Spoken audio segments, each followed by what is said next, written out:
हे दोस्तों, अभी बहुत ही कम टाइम बचा है Marvel zombies web series release होने में और मैंने रिसेंटली उसके 2 ट्रेलर्स देखे।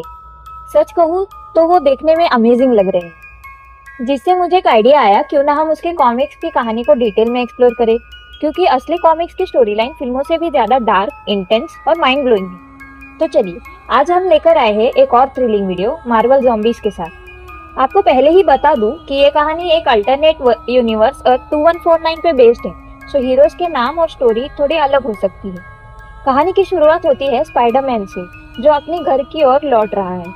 उसकी आंखों में सिर्फ डर और उलझन साफ दिखाई दे रहा है, जैसे उसने कुछ ऐसा देख रखा हो जो रूह हिला देने वाला हो। उसने अपने एक हाथ को अपने कंधे पर रखा है, जैसे वहां कोई गहरी चोट लगी हो। दर्द और बेचैनी उसके चेहरे पर साफ नजर आ रही है।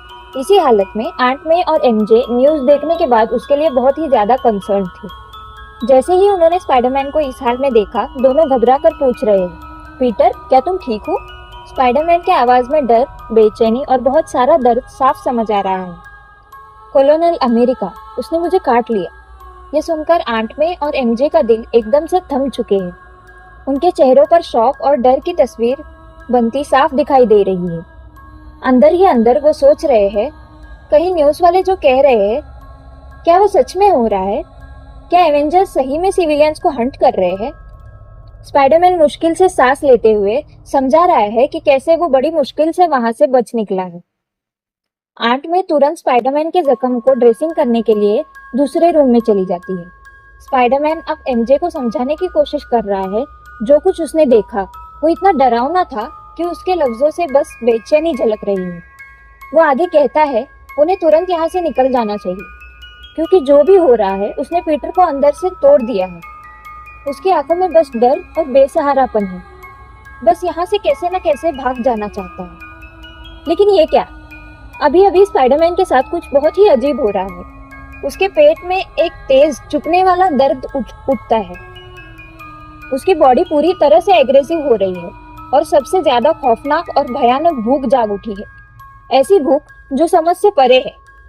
एमजे पीटर को इस हालत में देखकर घबरा चुकी है, फिर भी वो बहुत ही ज्यादा कंसर्न होकर उसके पास बढ़ रही है। उसकी आंखों में चिंता और प्यार दोनों साफ दिखाई दे रहे हैं, जैसे वो अपने पीटर को संभालना चाहती हो, चाहे उसके साथ जो भी हो। पर जैसे ही मेरी जेन स्पाइडरमैन के करीब पहुंची, अचानक स्पाइडरमैन उस पर ही अटैक कर देता है। आंट मे, जो अभी दवा लेकर वापस आई थी, ये सब देखकर एकदम से जम जाती है। उनकी आंखों में सिर्फ शॉक दिखाई दे रहा है। स्पाइडरमैन, जो हमेशा अपनी पावर्स को अपने सबसे वर्स्ट एनिमीज के सामने भी होल्ड बैक करके रखता है, जिसने हमेशा बड़े से बड़े सुपर विलन पर भी एक हद तक रहम और विश्वास दिखाया है, उनमें इंसानियत की होप्स देखे हैं, जिसने अंकल बेन के मर्डरर को भी माफ कर दिया है, आज वही स्पाइडरमैन अपनी ही वाइफ को मारकर खा रहा है। ये मोमेंट सच में दिल दहला देने वाला है। सोचना भी मुश्किल है, क्योंकि स्पाइडरमैन जैसे कैरेक्टर से ऐसी उम्मीद कोई नहीं कर सकता। याद करो, सीक्रेट वॉर्स में जब उसने वेनम के कांटेक्ट के बाद थोड़ा एग्रेसिवली अटैक किया था, तभी ऑडियंस को वही अजीब लगने लगा था। लेकिन आज का ये सीन उससे कई गुना ज्यादा खौफनाक और तोड़ देने वाला है। स्पाइडरमैन थोड़ा होश में आ चुका है। उसकी आंखों में एक पल के लिए क्लैरिटी दिखाई दे रही है।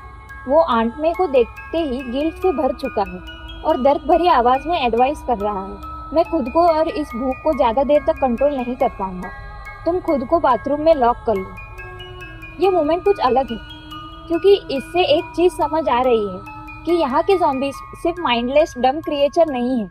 उनके अंदर थोड़ी सी अवेयरनेस, थोड़ी सी विचार करने की क्षमता ज़ॉम्बी बनने के बाद भी बाकी है। जब घर के अंदर ये हाल है, तब बाहर पूरा शहर तबाही और नाश का शिकार हो चुका है। हर तरफ अफरा तफरी, हर तरफ खून, चीखे और खौफ। और फिर हम देखते हैं colonel America, Captain Marvel, Hawkeye, black widow, Wasp, Luke Cage, सबके सब ज़ॉम्बीज बन चुके हैं और जो भी उनके सामने आ रहा है वो उस पर हमला कर रहे हैं। शहर में बस एक ही मंजर है, केओस और कंप्लीट डिस्ट्रक्शन। इस तबाही से दूर अर्थ के सरफेस पर है एस्ट्रॉइड एम, मैग्नेटो का बेस। मैग्नेटो तक भी ये खबर पहुंच चुकी है। वो अपने साथियों विषय पर चर्चा कर रहा है। उसके चेहरे पर चिंता साफ दिखाई दे रही है। अब ये प्लेग म्यूटेंट्स को भी अपना शिकार बना रहा है, उन्हें भी ज़ॉम्बीज में बदल रहा है, जिसका उसे कोई अंदाजा नहीं था। शायद दूसरी दुनिया से यहाँ उसे लाने में कहीं ना कहीं उसका भी हाथ है, लेकिन उसे बस म्यूटेंट्स और ह्यूमंस में बैलेंस उसे इसके कॉन्सिक्वेंसेस का इतना भयानक रिजल्ट होगा, इस बात का कोई अंदाजा भी नहीं था। मैग्नेटो को शायद इंसानों से कभी एम्पैथी ना रही हो, लेकिन म्यूटेंट्स को वो अपना परिवार मानता है। उन्हें बचाना उसके लिए सबसे बड़ा फर्ज है। इसी वजह से वो तुरंत अर्थ की तरफ निकल पड़ता है और अपने साथियों को वही रुकने कहता है। दूसरी तरफ न्यूयॉर्क की बर्बाद गलियों में नोआ गुजर रहा है, क्योंकि ये सब देखकर वो भी हैरान है। वो अपने बेस्ट फ्रेंड के पास जाकर ये सब के बारे में बताना चाहता है, लेकिन जैसे ही उसकी नजर स्पाइडरमैन पर पड़ती है, वो देखता है कि स्पाइडरमैन अपनी खुद की वाइफ और आंट मे को खा रहा है। यह मंजर देखकर नोआ पूरी तरह शॉक और डिसबिलीव में डूब चुका है। उसकी सांसें रुक सी गई है और तभी स्पाइडरमैन की आवाज सुनाई देती है, बहुत ही क्रीपी, भयानक। मुझे मत देखो, तुम्हारे साथ शेयर करने के लिए कुछ भी नहीं। यह हंगर मुझे खुद पर भी कंट्रोल नहीं करने देता। मुझे इसे खत्म करना होगा, इसीलिए मैं अकेला ही खाऊं। नोआ को देखकर स्पाइडरमैन का गिल्ट और पैरानोया और ज्यादा बढ़ रहा है, क्योंकि उसे सच में अपने किए पर गिल्ट है। उसके अंदर एक भयानक टेंशन फूट रही है, क्योंकि नोआ स्पाइडरमैन को घूरे जा रहा है बिना सोचे समझे। स्पाइडरमैन नोआ पर अटैक कर देता है। तभी डेयरडेविल वहां आ चुका है। वो तुरंत नोआ को स्पाइडरमैन पर अटैक करके नोआ को बचा लेता है और अगले ही मोमेंट नोआ से मदद मांगता है स्पाइडरमैन को खत्म करने के लिए। लेकिन नोआ ये सब का कोई मतलब ही नहीं समझ पा रहा है। उसके दिमाग में कुछ भी प्रोसेस ही नहीं हो रहा। उसके सामने उसका बेस्ट फ्रेंड अपनी ही फैमिली को खाता दिख रहा है। उस मोमेंट में वो पूरी तरह से फ्रीज और इनडिसिसिव हो गया है। और इसी बीच स्पाइडरमैन डेयरडेविल पर अटैक कर चुका है, उसे भी इन्फेक्ट कर चुका है। अब एक और हीरो ज़ॉम्बीज की फौज में शामिल हो चुका है। न्यूयॉर्क अब तक एक जिंदा कब्रिस्तान बन गया है। हर तरफ सिर्फ तबाही, खौफ और लाशें। जहाँ भी ज़ॉम्बीज को कोई दिख रहा है वो उस पर अटैक कर रहे हैं। लेकिन धीरे धीरे एक अजीब चीज होने लगी। ये सुपर हीरोज जो अब ज़ॉम्बीज बन चुके हैं, उनके अंदर अपने किए एक्शंस का एहसास जागना शुरू हो गया है। उन्हें समझ रहा है कि जो वो कर रहे हैं वो बहुत ही गलत है। एक वक्त था जब यही हीरोज इसी डिस्ट्रक्शन और ऐसे मॉन्स्टर के अगेंस्ट लड़ते थे, और अब वो खुद ही कई इनोसेंट्स की जाने ले रहे हैं। कोलोनल अमेरिका आगे आकर सबको एड्रेस कर रहा है। हमें इसे खत्म करना होगा। हम अवेंजर्स थे, हमारी पहचान थी बचाने की, ना कि बर्बादी की। ये हमारी लड़ाई है। ज्यादा तबाही फैलाने से पहले सभी ज़ॉम्बीज एक जगह पर अलग होकर बैठने का फैसला करते। वो अपने हंगर के बीच भी एक पल के लिए सोचना चाहते हैं। जेवियर इंस्टीट्यूट के बाहर बहुत ही भयंकर फाइट चल रही है। एक्समैन इंस्टीट्यूट के बाहर खड़े हैं, रखवाली कर रहे हैं ताकि ज़ॉम्बी स्टूडेंट्स तक ना पहुंच सके। लेकिन एक हैरानी की बात सामने आ रही है कि म्यूटेंट्स का अटैक्स का ज़ॉम्बीज पर कोई असर नहीं पड़ रहा, मानो उन्हें दर्द का एहसास ही ना हो। क्लॉस, ऑप्टिक ब्लास्ट कुछ भी उन्हें रोक नहीं पा रहा। और फिर सबसे बड़ा सदमा, प्रोफेसर एक्स को मार दिया गया है। ज़ॉम्बीज म्यूटेंट्स पर पूरी तरह से भारी पड़ रहे हैं। एक्समैन धीरे धीरे पीछे ढकेल दिए गए, कई तो ट्रांसफॉर्म हो चुके हैं। लगता है अब ये लोगों का बचना नामुमकिन है। लेकिन ये क्या, अचानक हर जगह से मेटल्स की बारिश हो रही है। छोटे छोटे शार्प मेटल शार्ड्स चारों तरफ से गिरने लगे और एक ही झटके में सारे ज़ॉम्बीज का काम तमाम हो चुका है, क्योंकि मास्टर ऑफ मैग्नेटिज्म मैग्नेटो यहाँ पहुंच चुका है।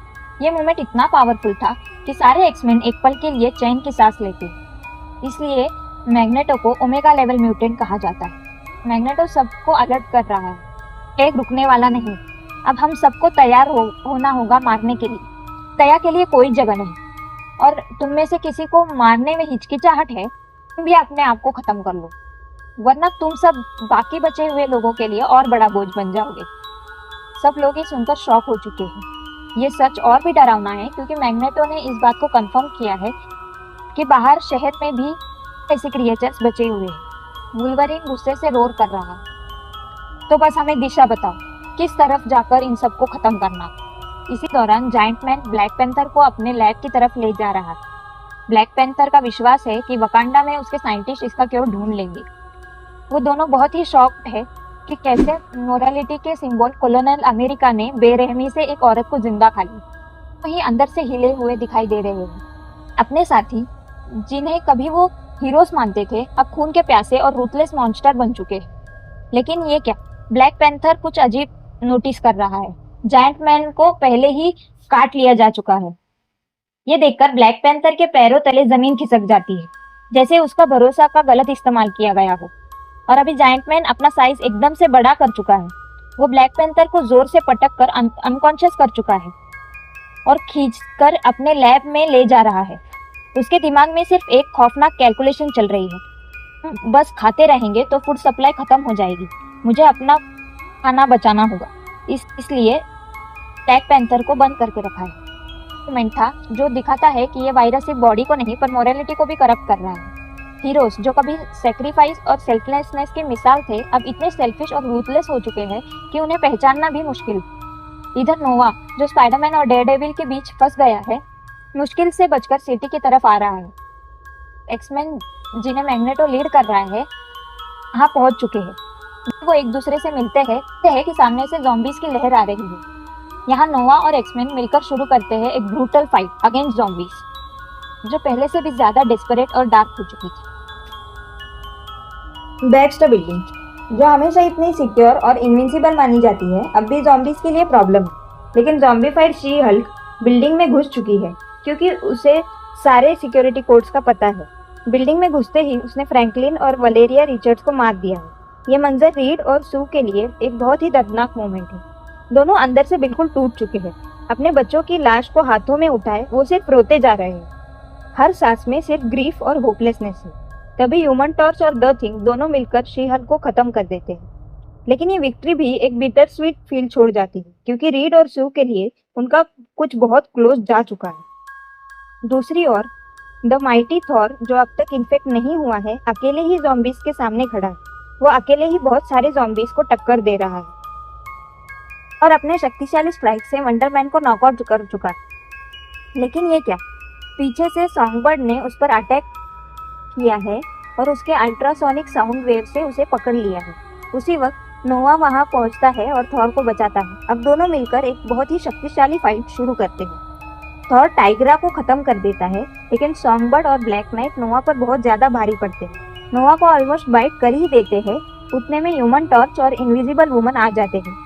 ह्यूमन टॉर्च ब्लैक नाइट को और इनविजिबल वुमन सॉन्गबर्ड को खत्म करके नोवा को बचाते हैं। इस पॉइंट तक पूरी फैंटास्टिक फोर भी सीन में आ चुकी है। टेंशन, एक्शन और होपलेसनेस का परफेक्ट कॉम्बिनेशन साफ दिखाई देता है। हर तरफ डिस्ट्रक्शन और केओस है लेकिन अब भी होप की चिंगारी बची है।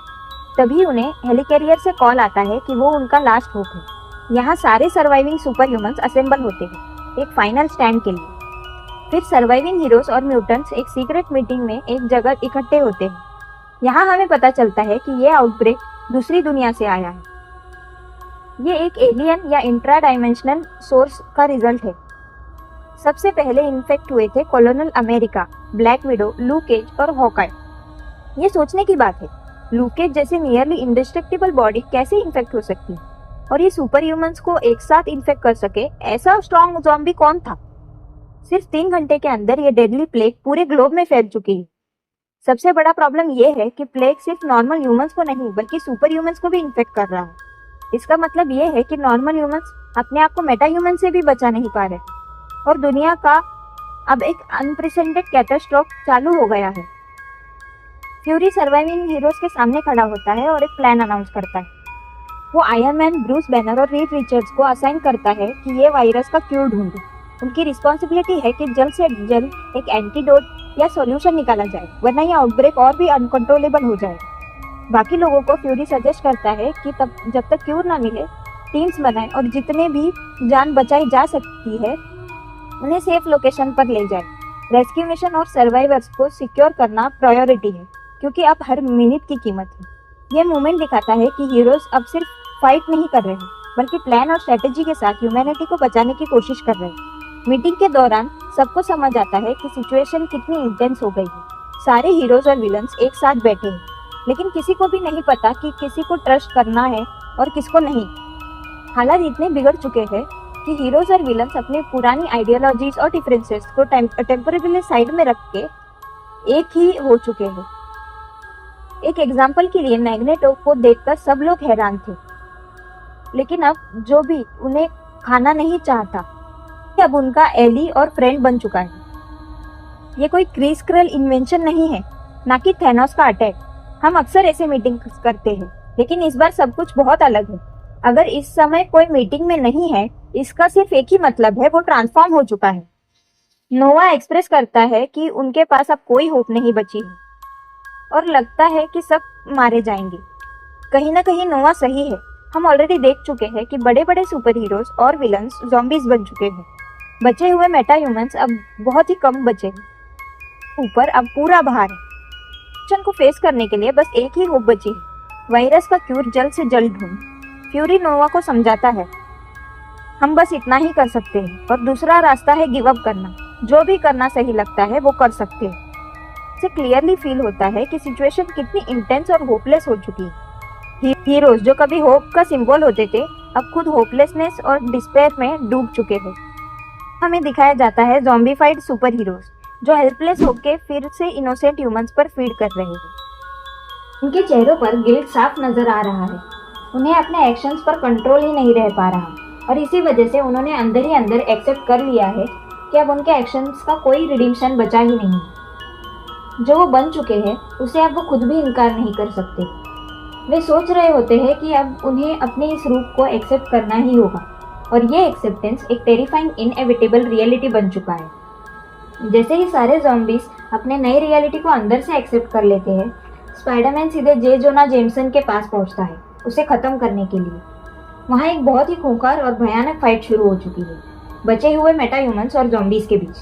थॉर अपनी गॉडलाइक पावर का इस्तेमाल करते हुए ज़ॉम्बीज को एक एक करके मारते जा रहा है, मानो कि वो कोई किलिंग स्पीयर है। ब्लैक बोल्ट, द थिंग और ह्यूमन टॉर्च भी अपनी पूरी शक्ति लगा रहे हैं हर ज़ॉम्बी को रोकने और एलिमिनेट करने के लिए। फाइट एकदम बार्बरिक और ब्लडी हो रहा है। हर जगह सिर्फ केओस और डिस्ट्रक्शन है। इसी बीच फ्यूरी मदद मांगने के लिए डॉक्टर डूम के पास पहुंच चुका है, लेकिन डूम अपनी एरोगेंस और प्राइड में उसका प्रपोजल तुरंत रिजेक्ट कर देता है। उसकी आवाज़ में वही कॉन्फिडेंस और सुपीरियरिटी झलकती है। लैटवेरिया इस इन्फेक्शन से इम्यून है। हम इस एंड को भी सरवाइव कर लेंगे। हमें तुम्हारी कोई ज़रूरत नहीं है। पूरी दुनिया खत्म होने के दौरान भी डूम का ऑरा और कॉन्फिडेंस एक पल के लिए भी कम नहीं होता। जैसे कहते हैं ना, रस्सी टूट गई पर बल नहीं गया। डूम मार्वल का undeniably one of the most baddest character है, लेकिन इस एरोगेंस का उन पर क्या इफेक्ट होगा वो तो टाइम ही बता पाएगा। रीड अभी एक ज़ॉम्बी को स्टडी कर रहा है। उनके एक्सप्रेशन से क्लियर दिखाई दे रहा है कि उसे इनमें सिर्फ खतरा नहीं, एक फैसिनेशन भी नजर आ रहा है। उसके वर्ड्स में एक अजीब सा एक्साइटमेंट था, जैसे वो खुद एडमायर कर रहा हो। और यही चीज़ वो सू को बताने लगता है जो उसके लैब में आई है। ये लोग ह्यूमन से भी ज़्यादा एडवांस है। ये ऑर्गेनिक मैटर को डायरेक्ट फ्यूल में बदलते हैं और एनर्जी का ज़रा भी वेस्ट नहीं करते। इनके ज़्यादातर बॉडीली फंक्शंस बंद हो गए हैं, लेकिन फिर भी मोबिलिटी और इंटेलेक्ट दोनों इंटैक्ट है। सिर्फ एक दिमाग एक्टिव है और फिर भी ये चल रहे हैं, सर्वाइव कर रहे हैं। फैसिनेटिंग। रीड के लिए ये मॉन्स्टर्स नहीं है, ये उसे एक इम्प्रूव्ड वर्जन ऑफ ह्यूमैनिटी लग रहे हैं। उसे लग रहा है शायद ये हमारा इवोल्यूशन हो सकता है। जैसे ही रीड ने अपने एक्साइटमेंट को एक्सप्रेस किया, सू जिसने इनके हाथों अपने बच्चों को खो दिया है, वो बहुत ही ज्यादा गुस्सा हो चुकी है और रीड को चिल्ला रही है। और जब उसका गुस्सा कंट्रोल के बाहर होने लग रहा है, तब वो फ्रस्ट्रेट होकर लैब से निकल जाती है। जैसे रीड का इंटेंशन अलग था, वैसे ही टोनी स्टार्क का भी फोकस कुछ और ही था। उसके लिए सिर्फ इन्फेक्शन समझना या क्योर का काम नहीं है। सबसे ज्यादा कंसर्निंग उसके लिए ये है कि ये सिचुएशन कैसे खत्म होगी और कैसे सरवाइव किया जाए। उसके दिमाग में एक ही बात चल रही थी, एस्केप।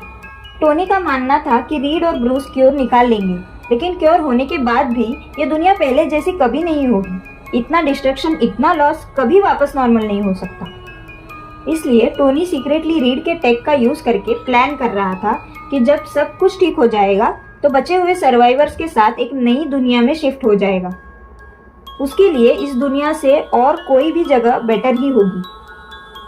रिसर्च टीम अपने स्टडीज में बिजी है, जबकि बैटलफील्ड का सीन और खतरनाक हो चुका है।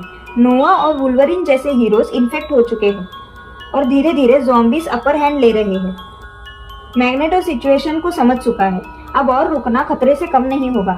अपने पावर्स का एक फाइनल डेस्परेट ब्लास्ट यूज करता है जिससे zombies दूर फेंक दिए जाते हैं और वो चिल्लाता है रिट्रीट।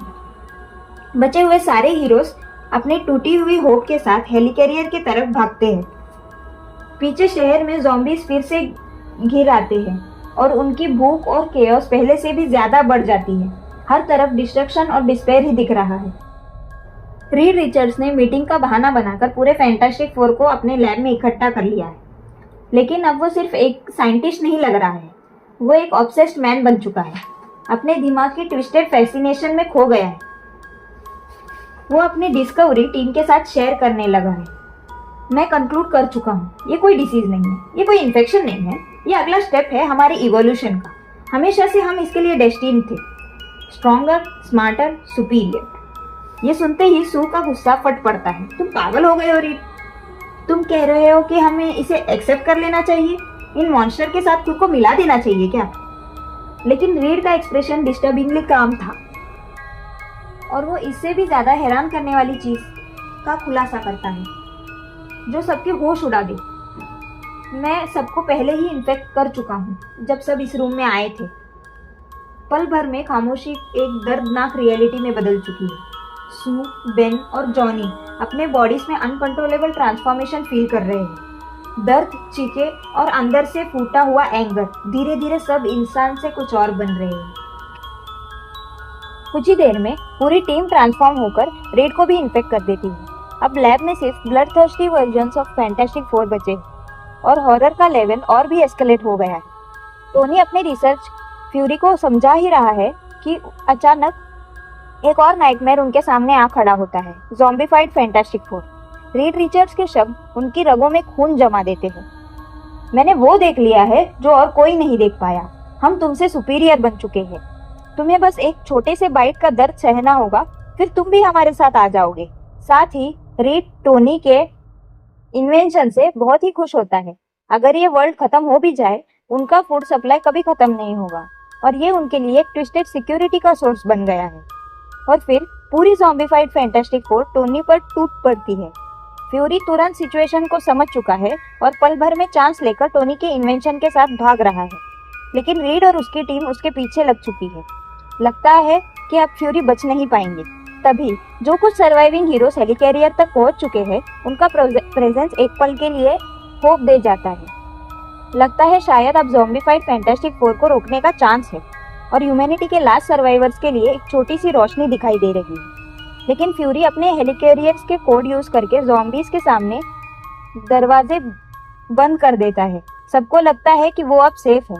रिलीफ की एक हल्की सी सांस सबके चेहरे पर थी, लेकिन ये रिलीफ सिर्फ एक इल्यूजन है। तभी द थिंग अपने मॉन्स्टर स्ट्रेंथ से दीवार में एक बड़ा होल कर देता है, लेकिन वो पूरा वॉल गिराने में सक्सेसफुल नहीं हुआ। ज़ॉम्बीफाइड फैंटास्टिक फोर धीरे धीरे अंदर आ रहे हैं। थॉर और फ्यूरी सोचते हैं कि चाहे अब उन्हें जो भी हो, ये चीज उनकी दुनिया तक ही सीमित रहनी चाहिए और यही खत्म हो। बिना टाइम गवाए थॉर ने एक ही ब्लो में डिवाइस तोड़ दिया है, लेकिन उस वक्त पूरा डोर टूटकर फैंटास्टिक फोर अंदर आ गए हैं। वो Thor, fury, storm, doctor strange, night crawler और कोलोसस पर टूट पड़े हैं और उन्हें भी इन्फेक्ट कर देते हैं। अब तक सभी सरवाइव कर पा रहे थे क्योंकि Wanda, doctor strange, Thor, magneto और इन जैसे पोटेंशियल हीरोज इन्फेक्ट नहीं हुए थे, क्योंकि ये खुद में इतने पावरफुल और कैपेबल है कि पैंडेमिक को अकेले सरवाइव कर सके। लेकिन अब किसी न किसी वजह से सिर्फ मैग्नेटो ही बचा है, जो शायद सबके लिए लास्ट होप बन सकता है। और अब हम देखते हैं कि ज़ॉम्बीज भी इस मशीन को फिक्स करने का प्लान बना रहे हैं, क्योंकि उन्हें पता है कि कुछ ही देर में दुनिया से उनका खाना खत्म हो जाएगा और फिर उन्हें दूसरी दुनिया में शिफ्ट होना पड़ेगा। इसीलिए वो इस मशीन को ठीक करने का सोच रहे हैं और यहीं पे हमारा पार्ट 1 खत्म होता है। अगर आप सोच रहे हैं कि इस यूनिवर्स की कहानी यही खत्म हो गई, तो आप गलत हैं। कहानी तो अभी शुरू हुई है। उस डिवाइस का क्या होगा? बचे हुए हीरोज और सिविलियंस का क्या होगा? क्या वो सर्वाइव कर पाएंगे? और जो हीरोज ज़ॉम्बीज में ट्रांसफॉर्म हो चुके हैं, उनका फ्यूचर क्या होगा? क्या कोई क्योर है? ये सब जानने के लिए बने रहिए हमारे चैनल के साथ। हम बहुत ही जल्द पार्ट 2 लेकर वापस आएंगे। तब तक के लिए stay safe and thanks for watching.